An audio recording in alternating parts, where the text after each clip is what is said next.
ஓம் ஸ்ரீ குருபியோ நமக. நன்றாக குருவாழ்க, குருவே துணை. பரபிரம்ம ருத்ரகாயத்ரி ஞானஸ்தலத்து நண்பர்களுக்கு வணக்கங்களும் வாழ்த்துக்களும்.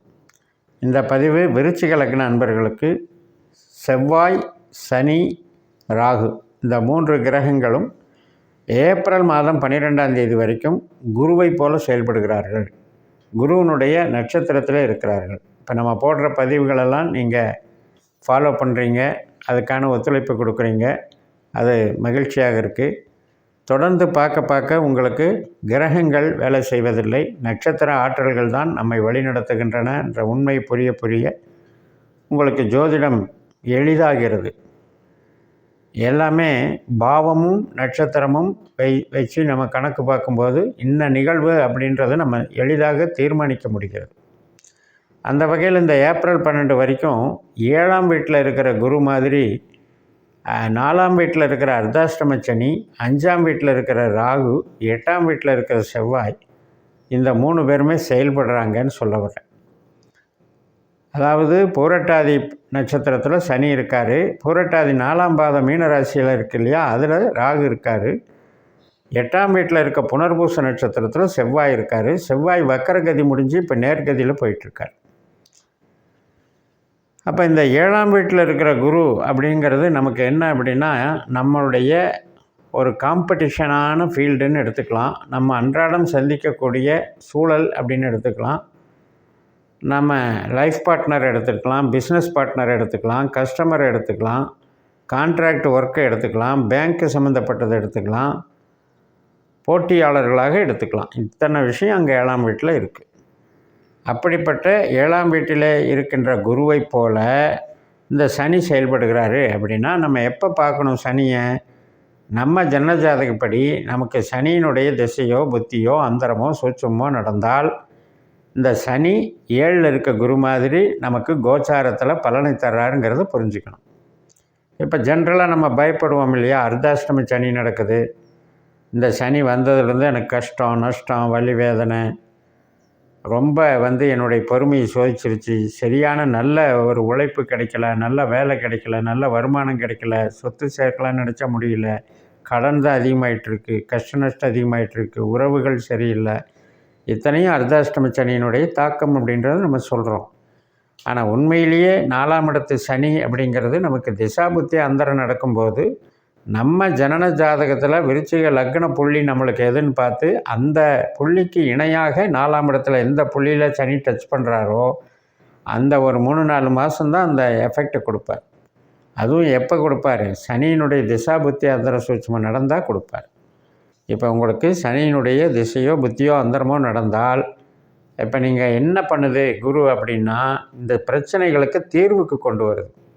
ரொம்ப நாளாக ஒரு உறவில் சங்கடங்க, உறவினர்கள் பகையாயிட்டாங்க, அதே மாதிரி அம்மாவே நம்ம பேச்சுக்கு இப்போ விரோதமாக செயல்படுறாங்க, நம்மளை விமர்சிக்கிறாங்க, ஒரு இணக்கமான சூழலே இல்லை, இதெல்லாம் சால்வ் ஆகுது. ஏன்னா குரு 7ல் இருக்கார், 4ல் இருக்கிற சனிக்கு அவர் மருத்துவம் பார்க்குறார், அந்த பிரச்சனையிலிருந்து விடுபட வைக்கிறார்.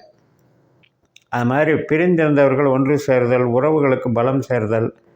இப்போ வீடு கன்ஸ்ட்ரக்ஷன் நடந்துகிட்ருக்கேன், காலதாமதம் ஆகிட்டே இருக்குது, ஒருத்தரும் ஒத்துழைக்க மாட்டேங்கிறாங்க, அதனால் டென்ஷன் அதிகமாகுது அப்படின்னா அந்த டென்ஷன்லாம் இப்போ குறையுது.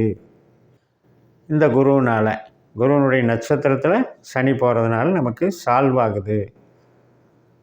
அதே போல் சுமை, எதை எடுத்தாலும் ஒர்க்லோடு, எனக்கு அதிகமான ஒர்க்லோடு இருக்குது, ஆனால் அதுக்கு தகுந்த வருமானம் இல்லை, அதனால் எனக்கு மன சங்கடப்படுது அப்படின்னு நினச்சிட்ருக்கிற விஷயமெல்லாம் இப்போ கிளியர் ஆகி ஒரு சந்தோஷமாக வேலை பார்க்குற ஒரு அமைப்பு, நமக்கு ஒரு வருமானத்தில் மகிழ்ச்சி தரக்கூடிய ஒரு அமைப்பாக மாறுகிறது.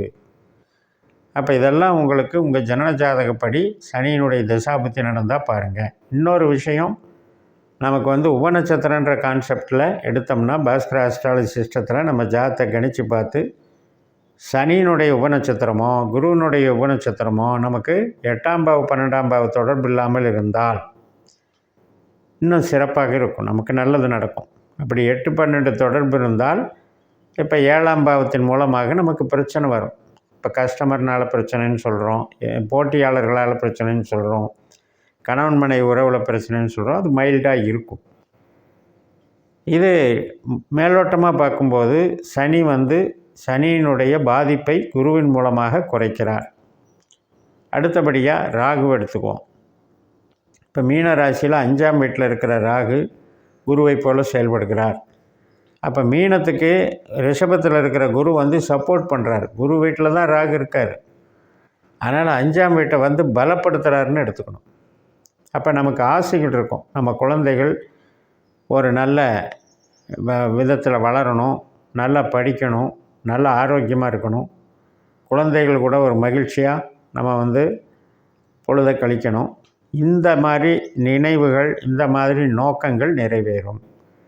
வீட்டில் சுபகாரியங்கள், திருமணம், குழந்தை பிறப்பு, வீட்டில் மற்றும் சுபகாரியங்கள் அத்தனைக்குமே இது சப்போர்ட் பண்ணுது. இப்போ அது எப்போ பண்ணுது அப்படின்னா, நமக்கு ராகுவனுடைய திசையோ புத்தியோ அந்தரமோ சூட்சமோ நடந்தால் கண்டிப்பாக இது நடக்கும். உங்களுக்கு இதாகும். பெரிய மனிதர்கள், வயதானவர்கள், தாத்தா பாட்டி, இது சம்மந்தப்பட்ட வகையிலே நமக்கு நன்மைகள் நடக்கும். அதே நேரத்தில் இப்போ ஐடி லைனு, கலைத்திறமைகள், மீடியா, இது மாதிரி என்டர்டெயின் பண்ணுறவங்க, அல்லது ஷேர் மார்க்கெட் சார்ந்து இயங்குகிறவங்க, புரோக்கரேஜாக இயங்குகிறவங்க, கமிஷன் ஏஜெண்ட்டாக இயங்குகிறவங்க, இவங்களுக்கு எல்லாமே கூட நன்மைகள் நடக்கும். ஏனால் 5க்கு 7க்கும் பிரவிருத்தி ஸ்தானம்னு சொல்கிறது, அதாவது மல்டிபிள் எஃபெக்ட். அப்போ நம்மளுடைய ஆசைகள் பெருசாக இருக்கலாம், நம்மளுடைய பேராசையாக கூட இருக்கலாம். அந்த பேராசையை வளர்க்குறவர் ராகு, ஆனால் அத்தனைக்கும் தீனி போடுறவர் குரு. அதனால் இது நம்ம ராகு திசா புத்தி அந்தரம் நமக்கு பாசிட்டிவாக நடந்தால், 8, 12ஆம் பாவ தொடர்பு இல்லாமல் நடந்தால் நிச்சயம் இந்த காலகட்டம் நமக்கு பெரிய வளர்ச்சியை தரும். அகம் சார்ந்து மிகப்பெரிய நன்மைகளை தரும். உறவுகள் சார்ந்து மலர்ச்சியை தரும், இன்பத்தை தரும். அதே மாதிரி மூளை உழைப்பு சார்ந்து நன்மைகளை தரும். சரிங்க, இப்போ நான் ஒரு ப்ரொடக்ஷன் சென்டரில் இருக்கேன் அல்லது ட்ரேடிங் சென்டரில் இருக்கேன் அப்படின்னா இது மத்தியமமாக போகும், ரொம்பவும் கெடுக்காது.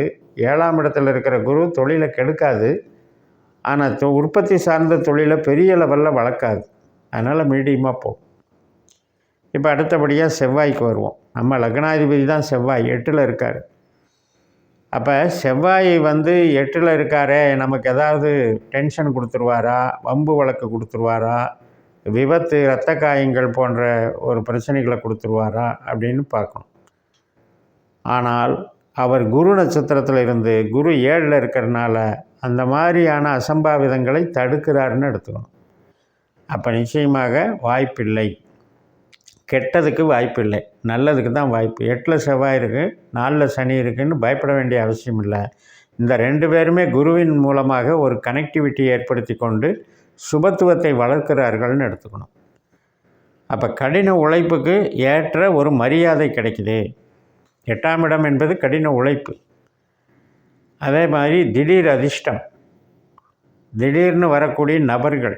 இப்போ திருமணம் பார்த்துக்கிட்டு இருப்போம், ரொம்ப நாளாக பார்த்துக்கிட்டு இருப்போம், சடனாக அமைஞ்சிருச்சுங்க அப்படின்னு சொல்கிறோம். அது மாதிரி திடீரென்று அமையக்கூடிய ஒரு யோகத்தை 8ஆம் இடம் குறிக்கிறது.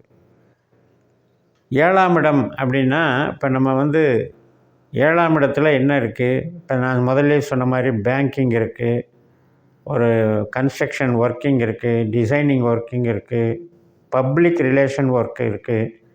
இப்போ திருமண அமைப்பாளர்களாக செயல்படுவாங்க, சில பேர் திருமண மண்டபங்கள் செயல்படுவாங்க, இன்டீரியர் டெக்கரேஷன் செயல்படுவாங்க. இதெல்லாம் 7ஆம் இடம், ஃபைனான்ஸ் சம்மந்தப்பட்டது.